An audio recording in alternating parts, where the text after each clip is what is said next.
सद्गुरु देवाय नमो। आप सभी को मेरे कोटि कोटि प्रणाम, दिल से धन्यवाद। सद्गुरु के सेवक को ऐसा आचरण करना चाहिए जो साधारण लोगों के लिए प्रमाण बन जाए और स्वतः उनके मुख से निकले कि धन्य है इनके सद्गुरु जिनसे इसे आत्मिक शांति प्राप्त हुई है।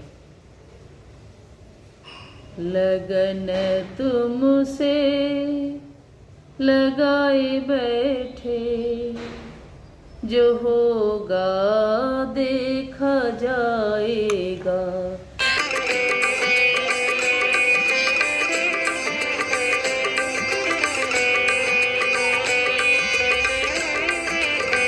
भगवान से भक्ति कैसे करें?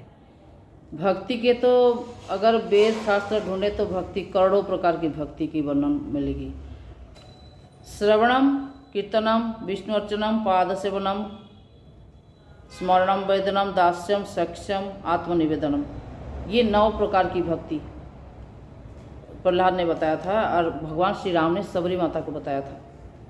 3 प्रकार की भक्ति प्रमुख है, लेकिन ये 9 प्रकार की भक्ति से सबसे अच्छा भक्ति है। इसमें है 3 प्रकार की प्रमुख है। क्या क्या है? परीक्षित ने सुखदेव परमहंस अपने गुरु से पूछा था कि गुरुजी कौन सी ऐसे भक्ति है जो मुझे बताए कि मेरे जीवन काल और 7 दिन है, क्योंकि तक्षक नाग डंसने से मैं मर जाऊंगा, तो 7 दिन में ही मेरे काम बन जाए, ऐसे कोई भक्ति बताइए जो भक्ति मैं कर सकूं। तो वो 3 जो भक्ति है उसको हम बताते हैं, जितना हमारे नॉलेज में है, बस ज़्यादा नॉलेज हमारे है नहीं, जितना है भक्ति के लिए उतना ही हम आपको बता सकते हैं। हम कोई बड़े महात्मा नहीं बने हैं, लेकिन हमारा बुद्धि, हमारे विचार में जितने हमको समझ में आए हैं बस उतने ही आपको हम बताएंगे। अगर आपको अच्छा लगे तो आप भगवान के साथ जुड़िए, हरे कृष्ण महामंत्र के साथ जुड़िए और ध्यान और भगवान की ध्यान और स्मरण, श्रवण, कीर्तन, ध्यान, ये 3 प्रकार की भक्ति है। और इससे भी श्रेष्ठ, ये तीनों में भी श्रेष्ठ है अपने ध्यान और स्मरण, ये दोनों। क्यों? श्रवण भी तो हम कान के माध्यम से श्रवण कर रहे हैं, तो कान भी एक इंद्रिया में आ रही है, लेकिन मन से जो ध्यान करेंगे, जो भगवान के रूप ध्यान करेंगे मन से, तो वो भगवान की प्राप्ति में भक्ति बहुत, मतलब भक्ति उसको ही, मतलब भक्ति के सार है। भक्ति के सार है भगवान के रूप ध्यान और उनके स्मरण, मन से स्मरण। ये शरीर में और इंद्रिय की जो हम तो आजकल भक्ति बहुत ही कम है, इसीलिए तो हमारा देश में भ्रष्टाचार, अनाचार, अनीति, झूठ, छल, कपट सब चल रहा है। क्यों? लोगों के अंदर अभी भक्ति कम है, असली भक्ति बहुत ही कम है। शरीर की और इंद्रियां की भक्ति चल रहा है। जाप कर रहे हैं, माला जाप कर रहे हैं, मन दूसरी तरफ कौन क्या कर रहा है संसार में, सारे कुछ देख रहे हैं। टीवी चल रहा है, इधर जाप चल रहा है, ठीक है, किसी से जाप कर रहे हैं, किसी से बीच में बातें कर रहे हैं, मतलब मन इधर उधर भटक रहा है।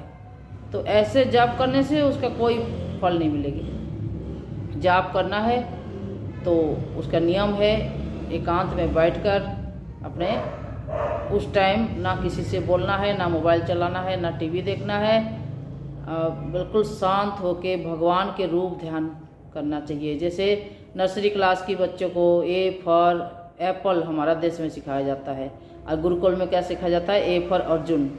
तो बच्चों को जो सिखाया जाए वो वही सीखेंगे। तो पहले उसको ए सिखाना पड़ता है, जी कैसे लिखें ए, उसका रूप। तो उसी को उसको मन में जब बैठ जाता है तो फिर उसको सिखाने की ज़रूरत नहीं होती है। तो ऐसे भगवान के रूप आप देखते ही हैं, मंदिर में जाते हैं, टीवी में आ रहा है, मोबाइल में आ रहा है, तो आप देख रहे हैं भगवान के रूप। तो उसको अपने मन के अंदर ध्यान करिए, मन के अंदर ध्यान कीजिए और स्मरण कीजिए। भगवान के नाम जितने हो सके आप स्मरण कीजिए, उनको याद कीजिए, उनका लीला कीर्तन, जो जो भगवान ने लीला किया है उसको याद कीजिए।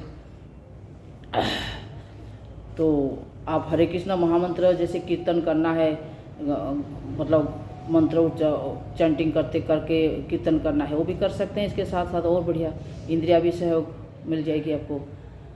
तो कीर्तन, ध्यान और स्मरण ये तीनों प्रमुख है। ये तीनों में भी ध्यान और स्मरण ये दोनों इम्पोर्टेंट है। ध्यान और स्मरण के बिना आप कुछ भी हासिल नहीं करने वाले हैं। ये दोनों जरूरी है, भगवान के रूप, ध्यान और स्मरण। जब प्रारंभ में वेद प्रकट हुआ तो ब्रह्मा जी ने वेद को देखकर कुछ नहीं समझ पाए। फिर मनुष्य क्या समझेगा? जब ब्रह्मा नहीं समझ नहीं पाए, सारा विश्व ब्रह्मांड की जो ब्रह्मा है वो समझ नहीं पाए तो मनुष्य क्या समझेगा? तो समग्र शास्त्रों का मंथन करके वेद व्यास ने बताया कि भगवान के स्मरण करना है और ध्यान करना है। वेद व्यास ने खुद बताया है। अगर कीर्तन ना करो, लेकिन सब शास्त्रों और वेद की सार है कि प्रभु के स्मरण और ध्यान करो। क्योंकि इसलिए क्योंकि मन हमारा जो है बंधन और मोक्ष के कारण है। ये मन ही है जो सारे गड़बड़ी की मशीन फिट हुआ है हमारे शरीर में। ये मन अगर कंट्रोल में आ जाए, हमारे बस में आ जाए, तो ये मन हमको बहुत ऊंचाई तक भगवान से मिला देता है। और ये मन अगर हमारा विपरीत चले, हमारा शत्रुता करे, दुश्मनी करे, तो ये मन हमको मार भी सकता है।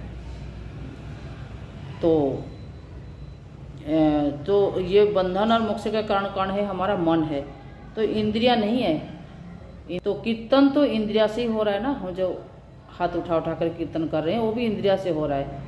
लेकिन ये भी कीर्तन भी कर लीजिए, कोई दिक्कत नहीं है। लेकिन को ध्यान रखना है, प्रभु के रूप ध्यान करना जरूरी है अपने मन के अंदर, और स्मरण करना भगवान के नाम। कैसे भी आप भगवान से जुड़े। भगवान को आपका मन जहाँ जहाँ जा रहा है, जिधर जिधर भटक रहा है, आप देखिए कि मन कहाँ जा रहा है हमारा, खींच के लाए मन को और भगवान में लगाए। मन को बोले कि आप ड्यूटी करके अपने मन लेकिन भगवान पे रखो। ठीक है, मन हमेशा भगवान में रखना है कि ये संसार भगवान की है, हम जो ड्यूटी कर रहे हैं ये भी भगवान के ही काम है। तो वो भी कर्म आपका भगवान में समर्पित हो गया।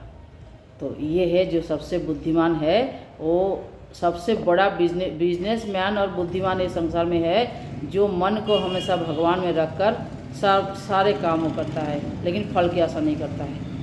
कर्म तो सारे वो कर रहा है, संसार भी कर रहा है, लेकिन वो लिप्त नहीं होता है संसार में, किसी में अटैचमेंट नहीं रखता है, किसी में मोह नहीं रखता है।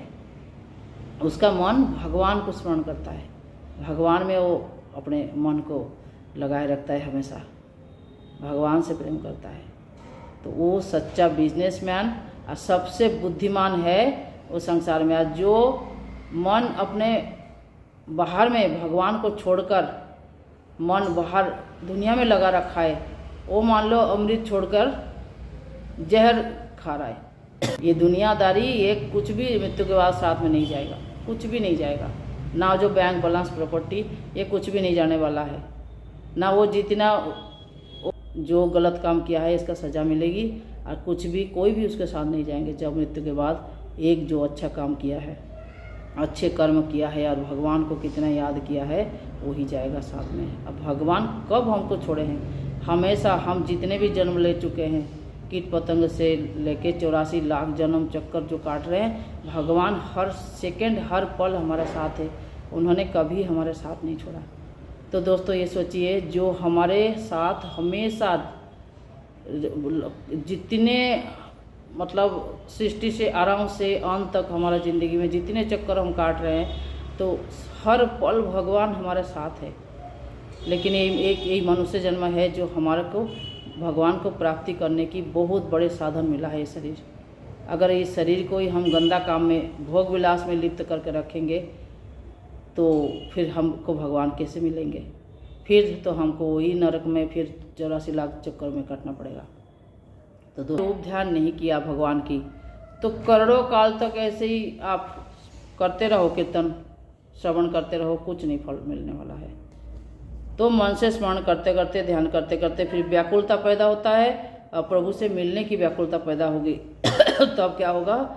हृदय अंतःकरण पिघल जाता है, तब मन शुद्ध होता है। जब मन निर्मल हो जाता है तो सब कुछ अपना, तब सद्गुरु अपना कमाल करता है, बुद्धि विवेक देता है।